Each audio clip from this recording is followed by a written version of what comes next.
è pericoloso. Ma si calmi. Un altro che dice la parola si calmi fa una brutta fine lui, va bene? No, è assurdo quello che è successo, è assurdo. Non metterli, allora, il PM Grillo aveva chiesto l'arresto. No, gli è stato dato il divieto d'avvicinamento che non serve a nulla.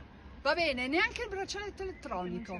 Grazie mille, con le tasse che paghiamo. L'arresto, perché il PM è una donna intelligente, aveva capito. No, il divieto d'avvicinamento, per piacere. Erano 2 anni che andava avanti. Erano 2 anni, mia figlia era fuggita il 2 luglio. E il divieto di avvicinamento c'era da un anno, non da 2 settimane. Non Lei da 2 che è? settimane. Sono sorella. Sua sorella. Quindi il divieto d'avvicinamento c'era da un anno, va bene?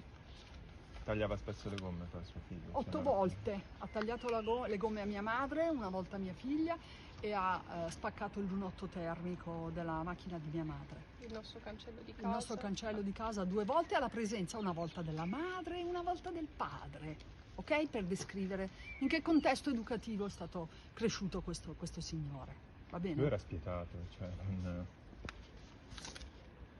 Posso fare una domanda? Prego. Come sta sua figlia intanto?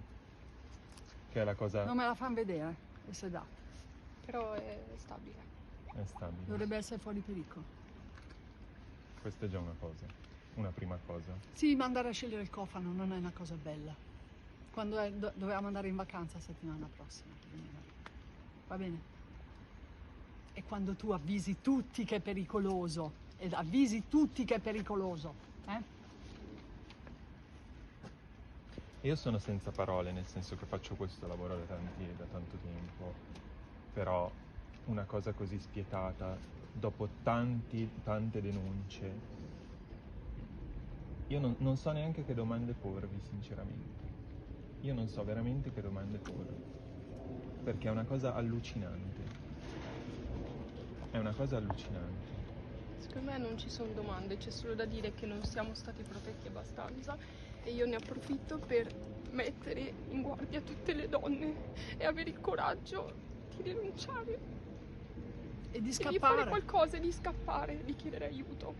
E dico di più, lo psichiatra del signor Maprinati ha dichiarato che non era pericoloso, che era ben inserito nella società, che non era bipolare.